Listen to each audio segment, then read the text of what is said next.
Les opportunités pour berner les internautes relèvent souvent de concepts assez simples.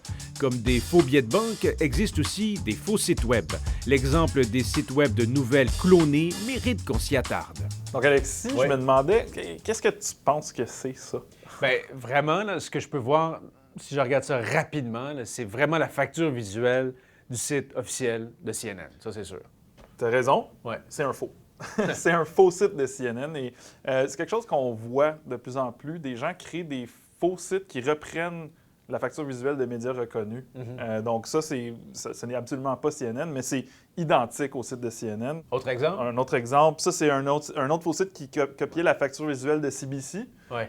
Ils ont mis en français, ça marche pas C'est trop ça la le facture problème. visuelle, mais CBC. mais ça ressemble quand même beaucoup à l'ancienne facture visuelle de CBC. Même chose pour ESPN, le site de nouvelles sportives. Ouais. Celui-là est super bien fait.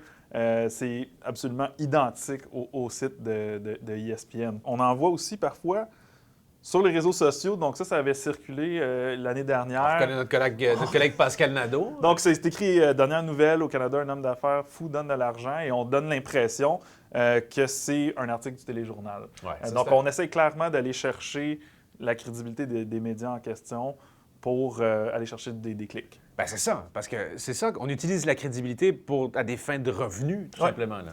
Mais exactement. Donc, la plupart de ces faux sites-là, c'est de la publicité, en fait. Donc, le but, c'est qu'on lit l'article et que ça nous envoie à un magasin en ligne pour qu'on achète un produit ou un service. Donc, dans le cas de ce faux article-là, Ouais. peu importe où on clique sur le site, ça nous amène à un casino en ligne. OK, il n'y a pas d'article. Non, il n'y a pas d'autres articles rempli de fausses CNN. nouvelles. Non, c'est ça. OK. Donc, vraiment, tu sais, le but, c'est qu'on pense que c'est un reportage de CNN, on s'intéresse à ce que c'est, et puis que là, on s'inscrit à ce casino en ligne-là. Donc, c'est vraiment des stratagèmes. On utilise une fausse nouvelle pour envoyer des gens pour qu'ils achètent des produits ou des services, et c'est énormément payant pour les gens qui créent ces faux C'est sites. ça, on vient chatouiller finalement l'instinct de curiosité de l'être humain. Maintenant, comment on fait pour déceler, pour contourner ce genre de site-là? Est-ce qu'il y a des indices, des trucs que tu peux donner? Oui. En fait, le premier conseil, c'est super simple. Tout le temps regarder la barre d'adresse. Donc, quand on est sur le vrai site d'ESPN, c'est espn.com, l'adresse web.